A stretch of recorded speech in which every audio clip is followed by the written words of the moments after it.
happen for a whole year. Wednesday, he's going to appear before MPs, isn't he?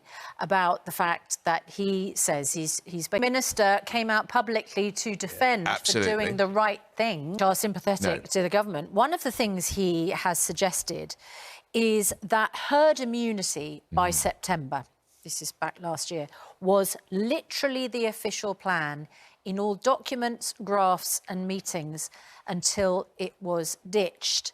Now, we know that Dominic Cummings is saying that it was a massive problem because herd immunity was a policy. Scientific advisor, Patrick Vallance, did go out on the airwaves in March last year, before the first lockdown, and said this. Got rid of her security. That's a very important point. That protection earlier, before the interview. So he disputes the idea that you've seen Prince Harry's documentary yet, The Me You Can't See. But he talks about how he felt kind of deeply affected by being chased. You see, and there are some people who say the tabloids can't take a particularly holier-than-thou view of all this. Yeah, I agree. Media across the piece. She was. This was a rogue reporter at the BBC, but it wasn't like everybody else left her alone. No. She was under siege constantly. I don't know what the passengers were in told, Europe. But... Very good morning to you. It has just gone 6:30. Welcome to the programme. Welcome back to the programme. Susanna, more than a year. You thought you'd been able to throw away your alarm clock. Yes, but I wasn't. You dragged it out of the bed. Explain why you got to bed quite so late.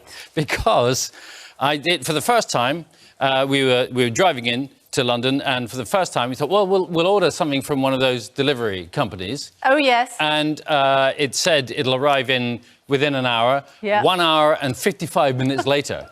And a lot. And got there. And so I was eating 20 minutes after I should have been asleep. But I'm in a really good mood this morning as a result. Yes. And did you have nightmares overnight? Just keep waking up and looking at the alarm clock and thinking, is it time to get up yet? Yes, that sort of thing. Yeah. But I got up early and get flex, get the blood flowing, downward dog and all that. Right. And sun salutation.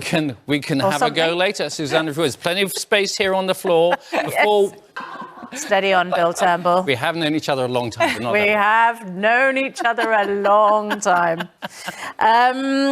Well, unfortunately, we do have a few technical issues for you this morning.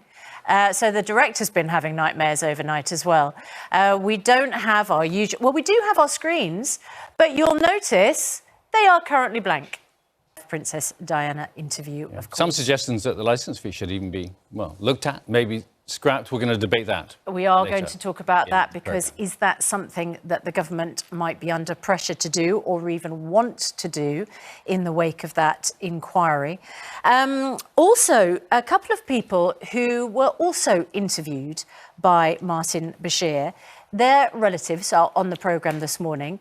Jackson's nephew, Taj, and Alex, George Best's wife, of course, to talk to us this morning. They think that they were tricked into giving interviews to Martin Bashir, so we're going to talk to them about their complaints.